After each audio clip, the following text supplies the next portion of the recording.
Boa noite, bem-vindos, bem-vindas. Ahm, Já há muito tempo que não faço um live, isso eu estou com muita expectativa. Vou estar com o Dr. Paulo Moraes. Vamos falar de cuidados com a pele, principalmente no verão.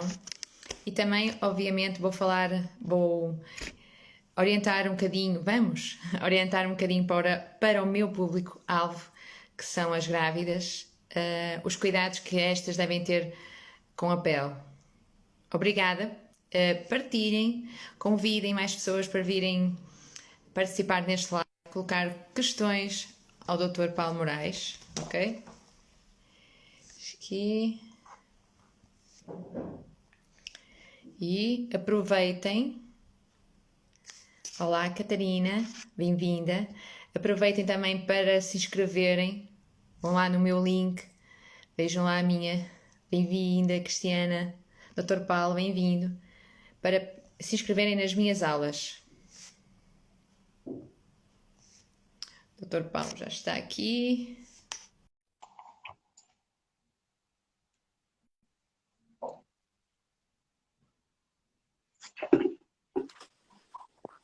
Olá, Olá, Sandra, boa noite, tudo bem? boa noite. Ouve-me bem? Perfeitamente, sim, sim. Ótimo. Obrigada, primeiro, por ter aceito este desafio de fazer um live em agosto e a estas horas. E obrigada mais uma vez. Para quem não conhece, Dr. Paulo, apresente-se. Bom, boa noite a todos, a quem já nos está a ouvir.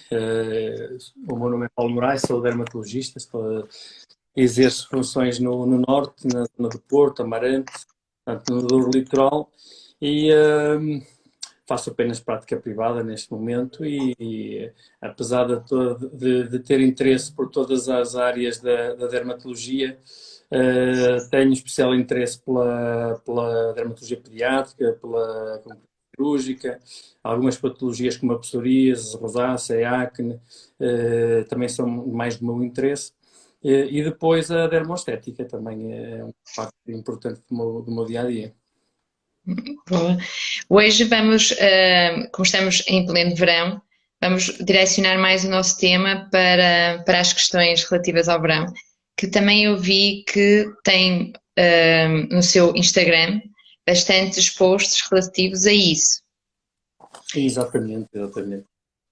O E, Instagram, não sei se para quem eventualmente me segue, eu vou pondo, atualizando e pondo informação que eu acho eventualmente útil e premente não, para a população em geral, numa linguagem que eu considero mais ou menos acessível, mas se alguma dúvida uhum, em termos de linguagem ou de conteúdos, é só entrar em contato comigo. boa. E assim, quais são, muito resumidamente, assim, os principais cuidados que uma pessoa deve ter no verão, ou se calhar até preparar antes da chegada do verão, não sei se aconselha a isso. Os cuidados que nós devemos ter no verão, e nomeadamente em relação ao sol e aos cuidados com o sol, são cuidados que até devem ser transversais a todas as alturas do ano.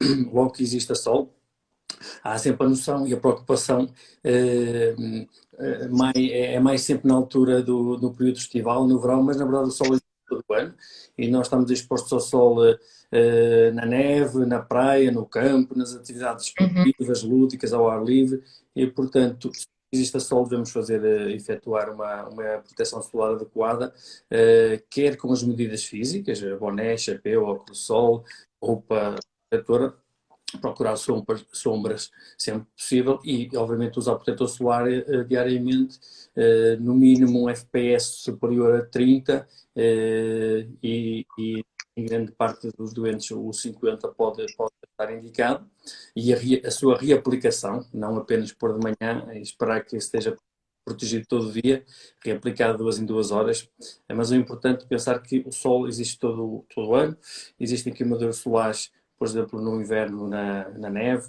existe a praticar desporto, a correr, a jogar futebol, a andar de bicicleta, portanto, e as consequências das queimaduras solares são não apenas no momento, mas depois, a longo prazo, com o efeito cumulativo da exposição solar, poderá ter efeitos nefastos mais tarde na vida. Isso estava a falar de relativamente o fator de proteção ser no mínimo 30. para qualquer pessoa, certo? Porque isso irá prevenir queimaduras solares?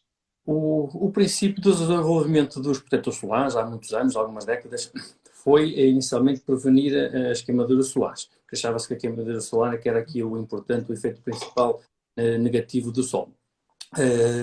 Mas no fundo, nós sabemos hoje em dia que o protetor solar faz mais que isso, ajuda-nos a prevenir o cancro de pele. Portanto, a queimadura solar é só um mal menor, momentâneo ou de alguns dias, é a regeneração da pele.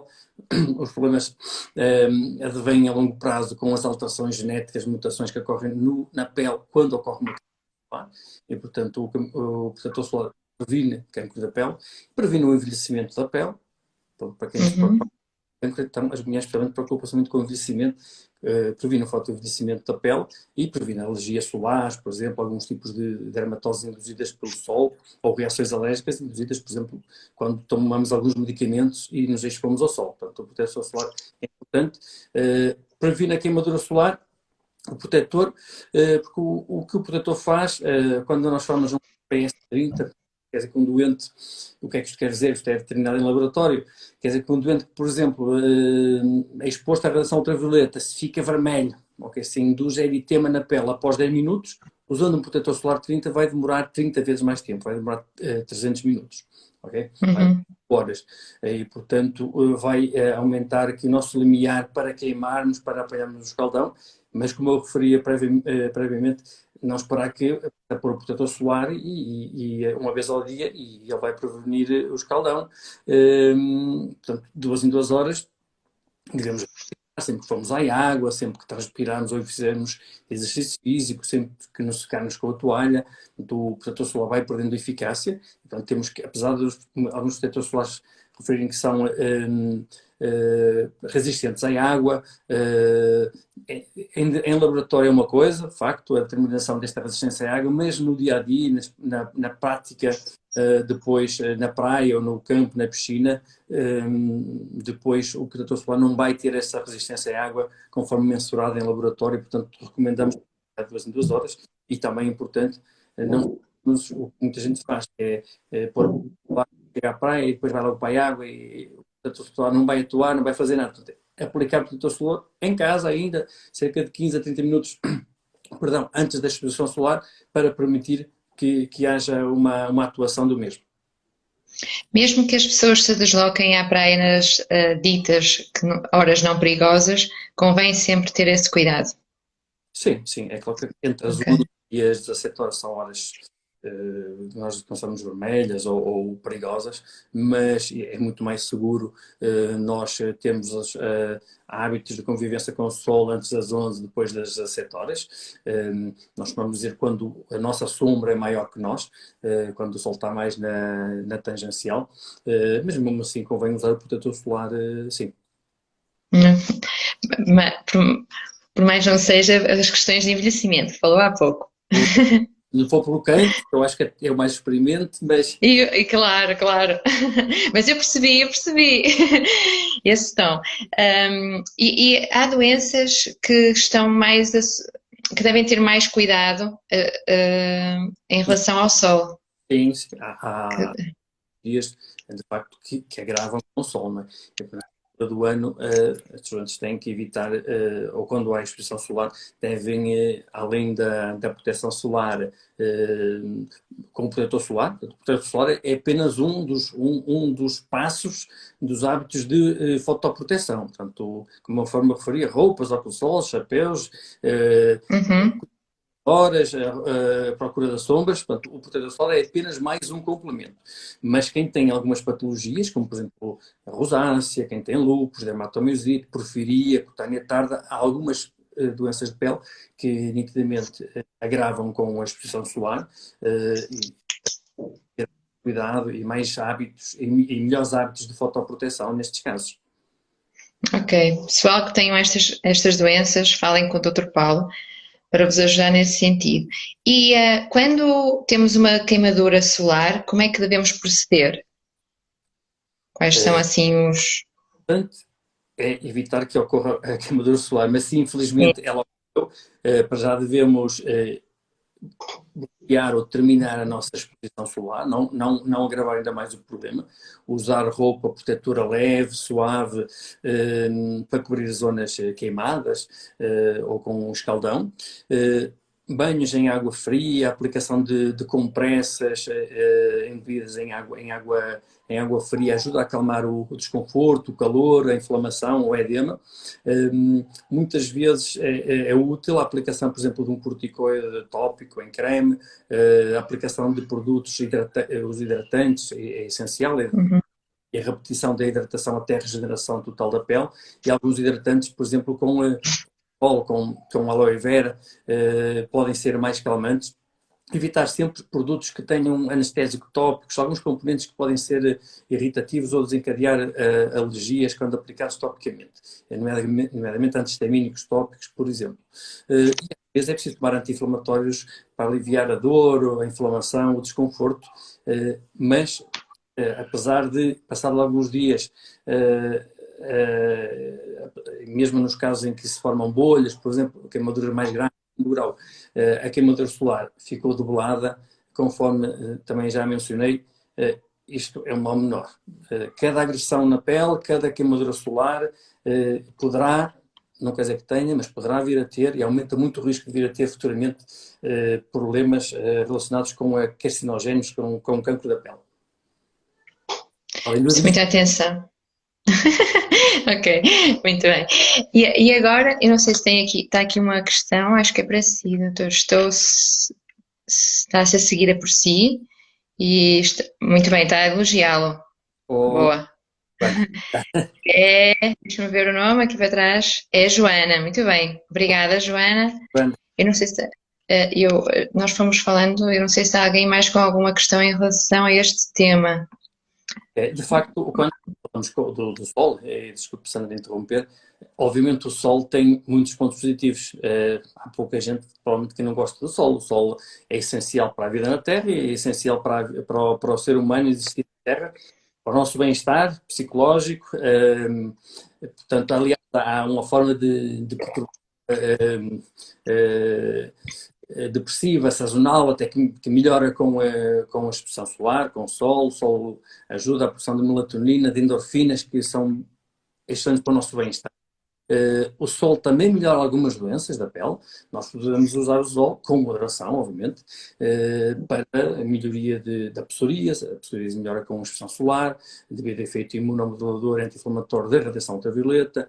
Os eczemas atópicos, seborreico, por exemplo, também melhoram. A pteríase rósea de Gibert. Então, há doenças que melhoram com a exposição solar obviamente, a produção da vitamina D para a sua produção é essencial a radiação solar, nomeadamente a radiação ultravioleta B. Não é só coisas negativas quando falamos de sol.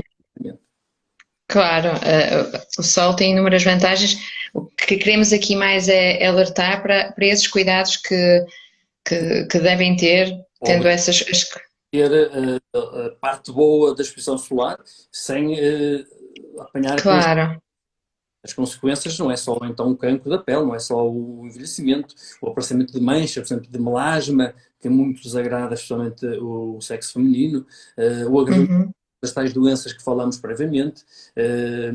São as queimaduras solares, a insolação, o golpe de calor, são os pontos negativos que nós queremos evitar quando falamos da exposição solar.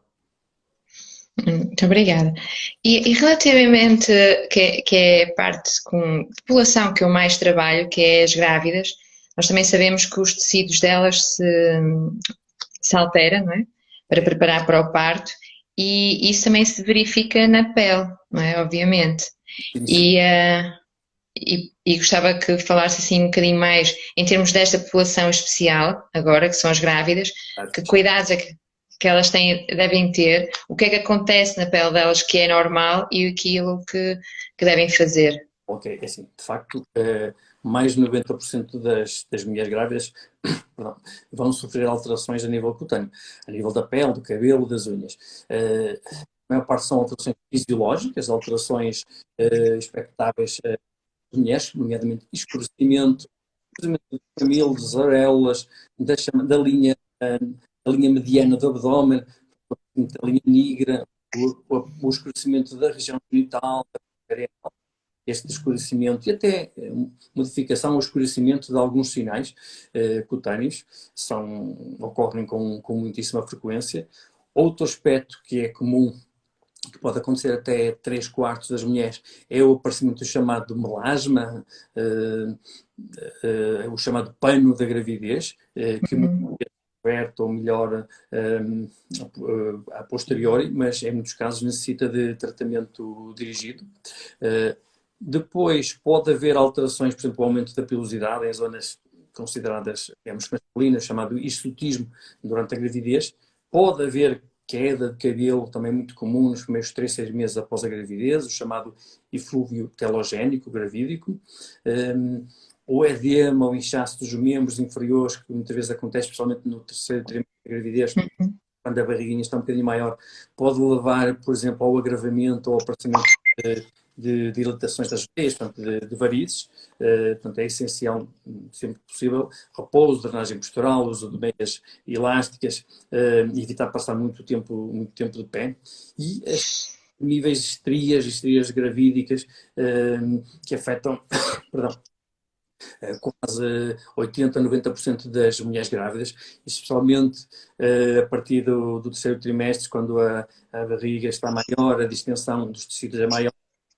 Porque, apesar de não haver nenhum tratamento espetacular, nenhum método preventivo espetacular para as estrias da gravidez, é importante, para já, dar o aumento excessivo de peso e depois a aplicação, a hidratação adequada da pele, a ingestão hídrica adequada, a aplicação de cremes hidratantes nas zonas mais problemáticas para as estrias, nomeadamente a região do abdômen, dos seios e as regiões das ancas e das coxas.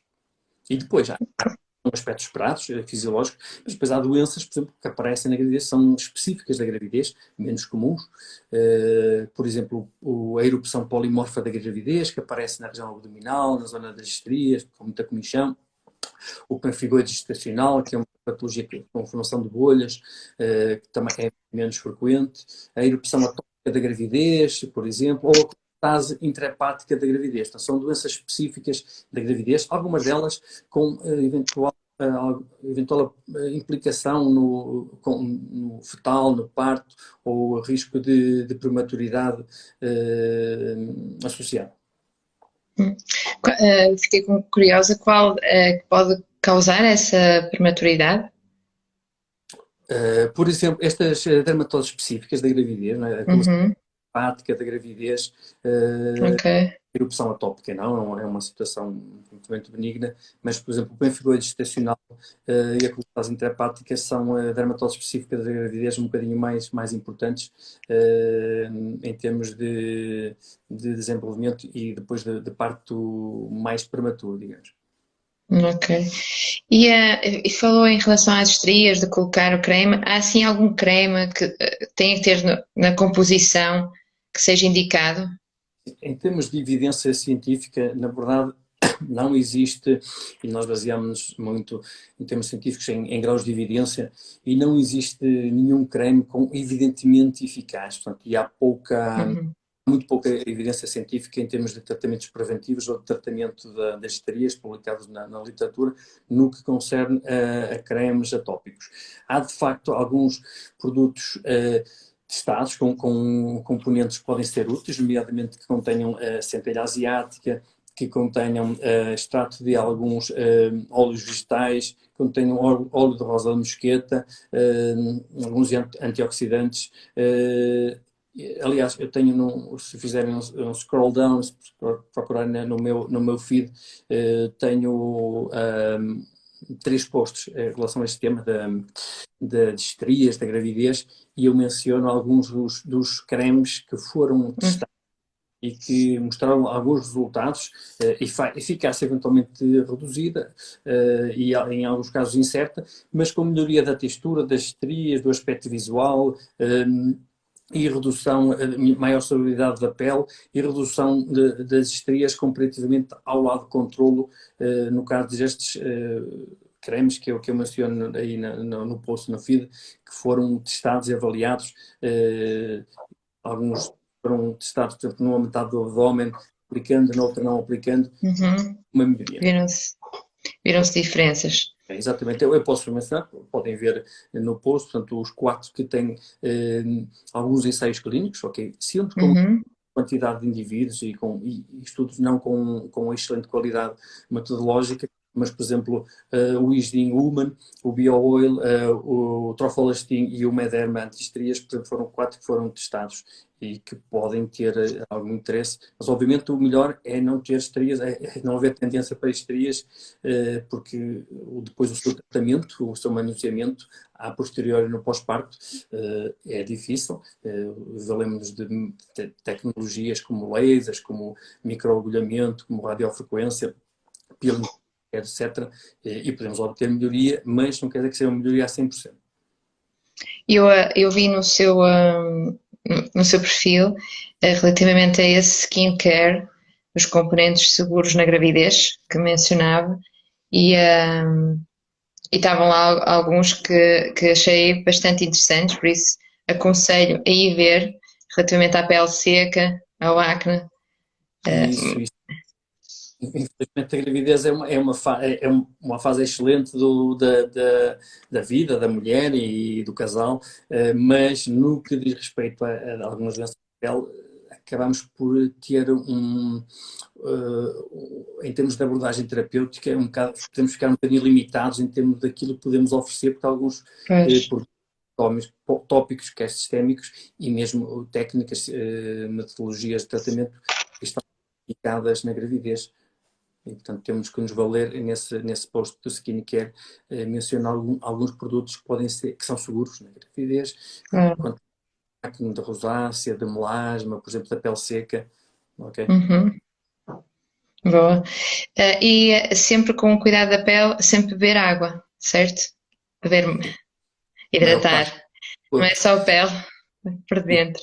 Não quer dizer que bebendo muita água que a água vai parar à pele, nós temos mecanismos regulatórios, mas obviamente é diferente beber meio litro de água por dia ou 1,5 litro de água por dia, okay? Que é o que em média estará recomendado, 1,5 litro, pelo menos, de água, para um adulto, de água por dia. Se não houver água, depois, se houver desidratação, a pele também secundariamente vai ficar desidratada. Mas no que diz respeito à hidratação da pele, não é só o que nós ingerimos, é também os cuidados que depois nós temos. Nós passamos meia hora no banho com água quente, isso vai desidratar, ressecar a pele, tirar tanto a gordura boa, digamos que da superfície da pele, e depois, se não hidratarmos e não compensarmos aplicando cremes hidratantes, também não vamos conseguir manter a nossa pele com os níveis de hidratação considerados normais. Uma das questões que colocaram foi por causa, já fugindo um bocadinho a estes temas, que era qual era a melhor forma de prevenir então o envelhecimento cutâneo? Quais são assim as dicas que diz? Nós, quando falamos em envelhecimento do cutâneo, há uma parte do envelhecimento que não conseguimos evitar, que é o envelhecimento cronológico, que tem a ver com o passado. Uhum, E é isso, ou temos muito boa genética, mas em relação a esse envelhecimento não conseguimos fugir, mas grande parte do envelhecimento, e 90% das rugas, surgem devido ao chamado fotoenvelhecimento, o envelhecimento extrínseco provocado especialmente pela radiação ultravioleta, mas também pela poluição, pelo tabaco, pelos maus hábitos, higiene do sono, má alimentação, sedentarismo, e, portanto, a abordagem do envelhecimento deve ser uma abordagem holística, não centrada nos produtos de skincare apenas, até porque essa deles pode ser limitada até certo ponto. Há coisas que não melhoram com cremes, há situações em que precisamos fazer toxina botulínica, ácido hialurónico, lasers, bioestimuladores, radiofrequência, etc. Mas nesta abordagem holística, que pode incluir métodos, tecnologias para melhoria do envelhecimento, rotinas de skincare, e aqui o pilar essencial é hidratação, higienização e o fotoprotetor. Portanto, não podemos abordar um envelhecimento cutâneo esquecendo ou pondo de lado o protetor solar. E depois os tais outros componentes, que eu referi, a dieta, o sono, a prática de exercício físico, a evicção do sedentarismo, a evicção de comidas hipercalóricas, hiperglicémicas, açúcares refinados, portanto, isto leva à glicação do colagênio, à degradação do colagênio e, portanto, secundariamente ao agravamento de rugas e de flacidez. Portanto, pensar sempre no envelhecimento numa perspectiva não anti-aging, mas pro-aging, portanto, um bom envelhecimento da pele, tendo em conta todos estes componentes que eu referi previamente. Uhum. E observar que isto tudo está relacionado, lá está, a alimentação, o sono e que tem tudo influência do estilo de vida, como falou também relativamente ao tabaco, ter esses cuidados. E a celulite também é um tema relacionado com o verão, porque já ficamos mais preocupados quando o corpo está mais exposto. O que é? Pode explicar assim um bocadinho? E se aqueles cremes que fazem milagres ou se é um tratamento muito mais. É um bocadinho antes terias, é uma abordagem difícil. Não existem também, em termos de técnicas e de cremes, com significado científico em termos de estudos de qualidade, que nos digam cá este método que é excelente, aquele é melhor. Muitos destes estudos são feitos com poucos doentes, mas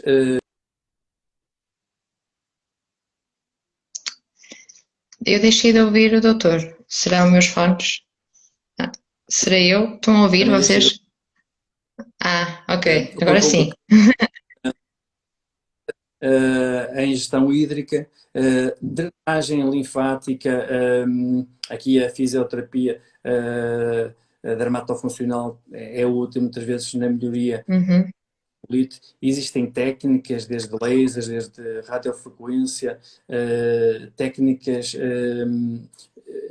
que podem ter interesse na redução da celulite, mas pensar no tratamento da celulite sem o exercício físico a ajudar, sem a dieta a ajudar, é muito difícil controlar a celulite. E também é hereditário, como as outras questões que falou anteriormente? É uma tendência. A genética? Sim. O metabolismo de cada pessoa é uma situação individual, portanto há pessoas que têm mais ou menos tendência, mas sempre pensar que a abordagem da celulite, e não existem cremes milagrosos para a celulite, há uma imensidão de cremes anti-celulite que se têm como eficazes e excelentes, mas duvidar sempre dos tópicos, dos cremes, a sua eficácia é limitada em termos de penetração e atividade no que respeito à celulite.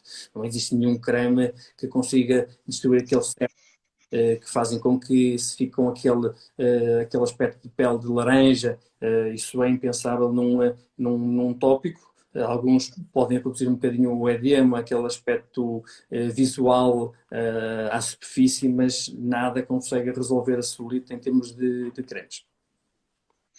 E vou fazer só aqui um parênteses para agradecer as pessoas que estão a assistir, que estão-lhe a dar os parabéns. Também aqui a Isilda, está-me a cumprimentar. Olá, Isilda, um beijinho para ti.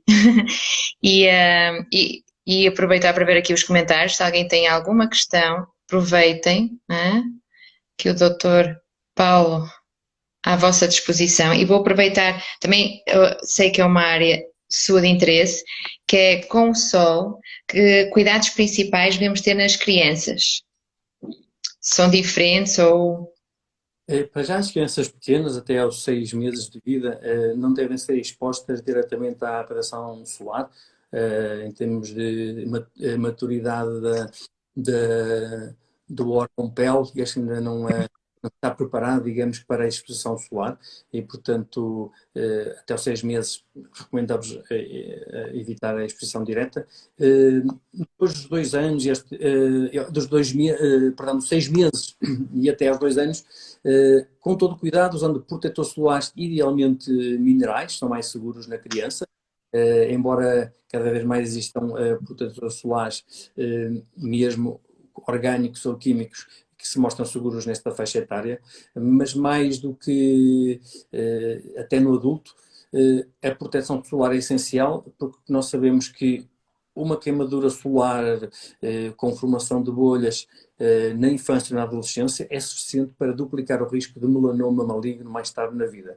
E, portanto, queimaduras solares na infância e adolescência aumentam de forma significativa o risco de consequências em termos de carcinogénese mais tarde na vida.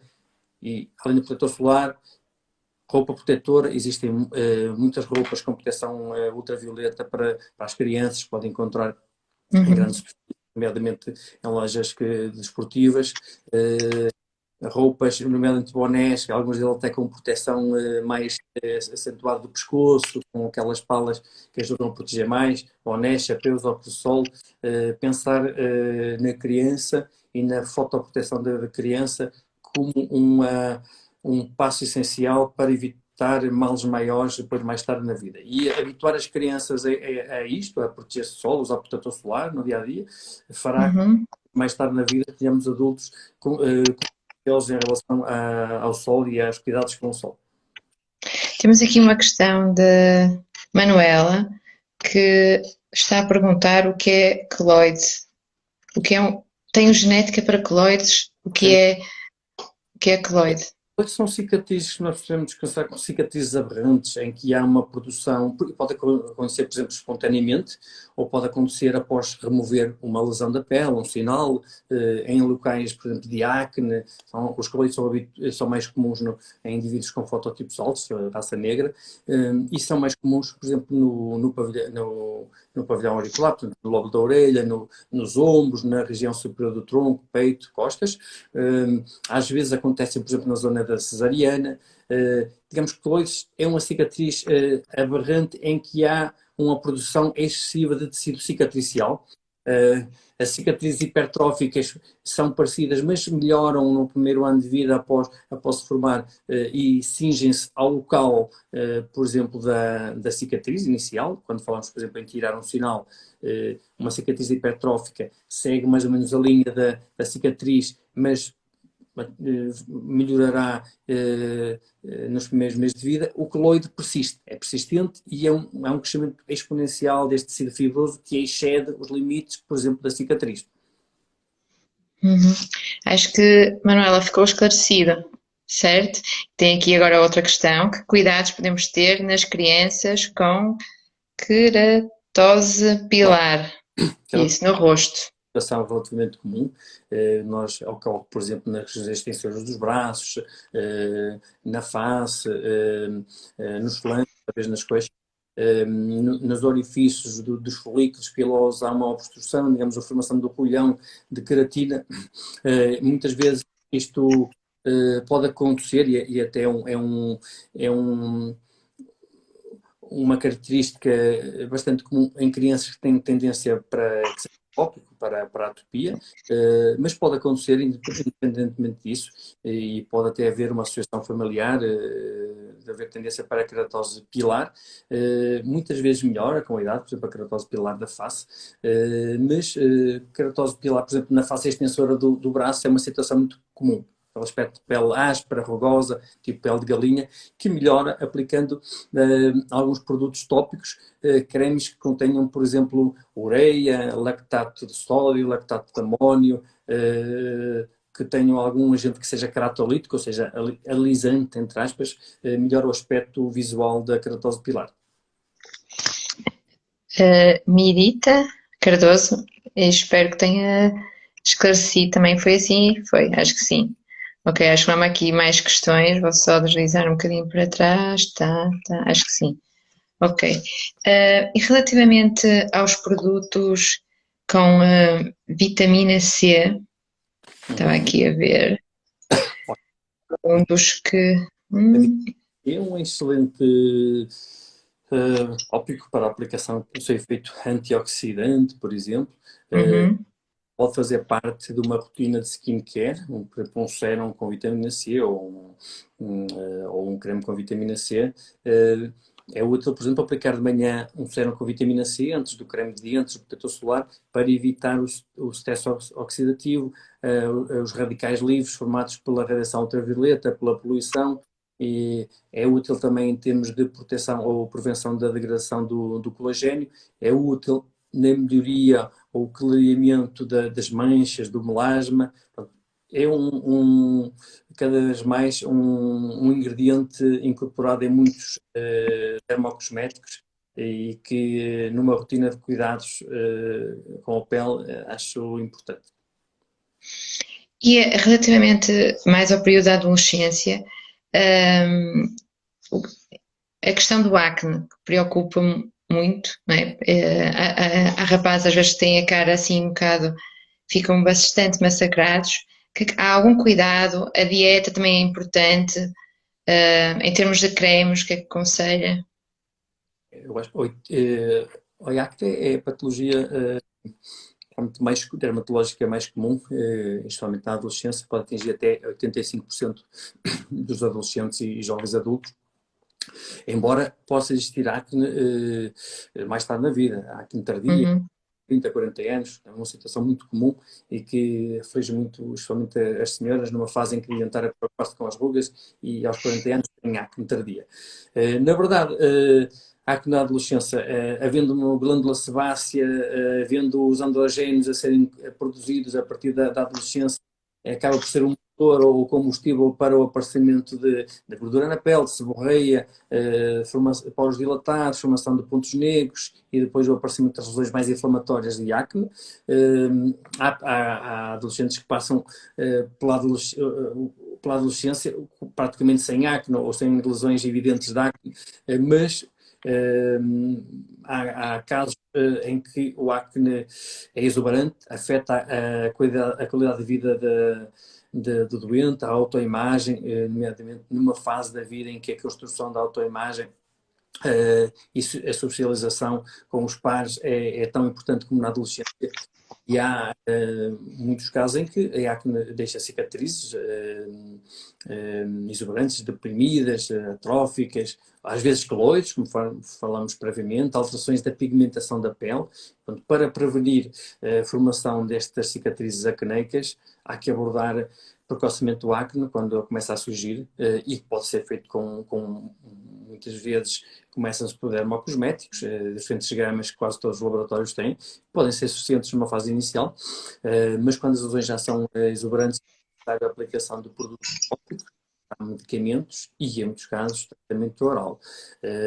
A dieta, de facto, há dados que demonstram que alguns componentes da dieta podem ter implicação na acne, nomeadamente uma dieta com produtos hipercalóricos, hiperglicémicos, com açúcares refinados, pode ter algum efeito no agravamento da acne, e o leite e os derivados lácteos, laticínios, o leite de vaca, também pode ter alguma implicação no agravamento da acne.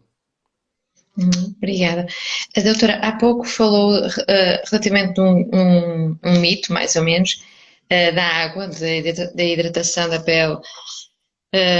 Temos que ingerir assim muita água. E relativamente a dormir, é também um mito que dormir faz bem à pele? Sim, Ou sim. este. Precisamos do nosso ritmo circadiano. Uhum. Portanto, durante a noite, os mecanismos de reparação cutânea, e aqui a melatonina tem um efeito importante, portanto, precisamos de dormir para dar tempo dos mecanismos de reparação cutânea ocorrer, e há muitos estudos que mostram que a melatonina tem importância, aliás, a melatonina tem importância, até existem tópicos, cremes com melatonina, que parecem ter alguma eficácia em termos de envelhecimento a nível cutâneo. Portanto, é essencial dormir bem, 7, 8 horas por dia. Há pessoas que ficam bem com 2, 3 horas, mas obviamente isto para a saúde em geral não é uma prática boa, dormir 2, 3 horas, apesar de muitas pessoas ficarem confortáveis com isso, não é? Boa. E assim, para terminar, eu gostava que me explicasse o que é um hemangioma Uhum. infantil, porque é que isso acontece, se desaparece naturalmente. O hemangioma infantil é o tumor benigno mais comum na infância, no recém-nascido. É um tumor, digamos, com origem nos vasos sanguíneos, em que há um crescimento excessivo e exponencial dos capilares. Pode estar presente logo ao nascimento, mas muitas vezes não está. Pode haver uma marca precursora, uma pequena mancha, e nas primeiras semanas de vida depois há um crescimento do mesmo, e no primeiro ano de vida, nos primeiros meses, há um crescimento muitas vezes exponencial, e depois vem mais uma, acaba por regredir espontaneamente. Há casos, Uhum. na verdade, o hemangioma ocorre em locais como, por exemplo, a pálpebra, o nariz, o lábio, a região genital, em locais em que pode haver algum compromisso da via aérea, da alimentação do bebê, da visão, e aí nós não estamos à espera que o hemangioma regrida espontaneamente, às vezes é preciso abordá-lo com tratamento. Hoje em dia o tratamento de primeira linha nestes hemangiomas é o propanolol. Às vezes é preciso tratar, mas a grande maioria dos hemangiomas que são superficiais, de pequenas dimensões, vão regredir com o tempo e com os anos espontaneamente, ou quando não regredirem, caso seja inestético, pode também ser tratado com laser, por exemplo, Uhum. mas a grande maioria, digamos que não precisa ser tratado. Ok. Eu não tenho assim mais nenhuma questão para abordar. Não sei se temos aqui mais alguma. Deixa-me Portanto, ver. quase todo o compêndio de dermatologia. Ficou tudo aqui resumido. Fantástico, hein?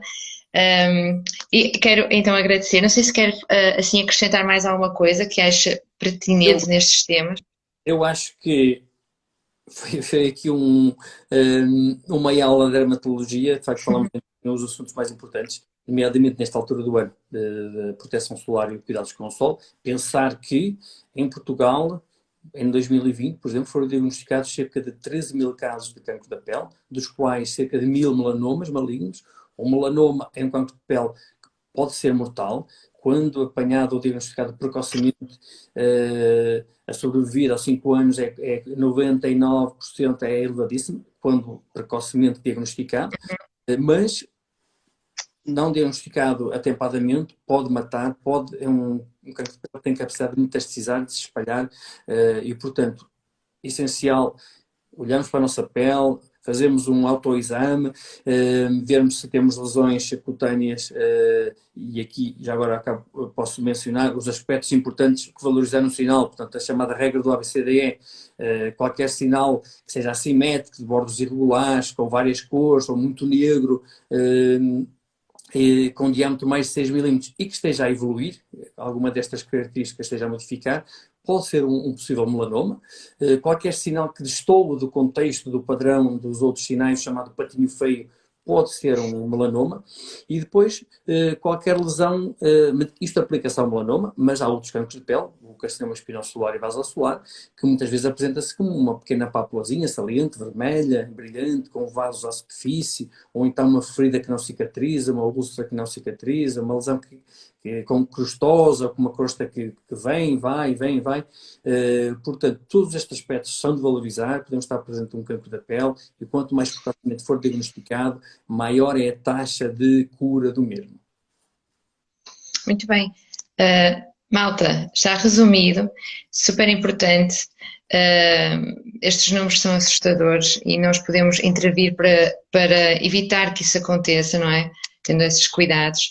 E obrigado pelas dicas. Eu ia pedir já para dizer, mas o doutor antecipou-se, por isso visualizem A, B, C, D, anotei tudo direitinho. E boas férias, malta, para quem está de férias, boas férias, aproveitem o verão, o sol faz bem, e as minhas mamães também, e não minhas também, aproveitem estas dicas e qualquer dúvida, já sabem, o doutor está disponível. Obrigada mais uma vez. E Instagram, estou disponível. Sim. Eu não consigo responder, tenho algumas semanas de atraso na resposta aos meus seguidores. Peço desculpa, mas tenho mais de 80 respostas para dar. Vou tentar responder a toda a gente. Alguma dúvida, coloquem. Eu estou disponível para tudo o que for preciso. E obrigado, Sandra. Beijinhos. Obrigada, felicidades. Boas férias. Tchau. Igualmente, tudo bom, tchau. Obrigada, Paula. Obrigada a todos que assistiram. Beijinho grande.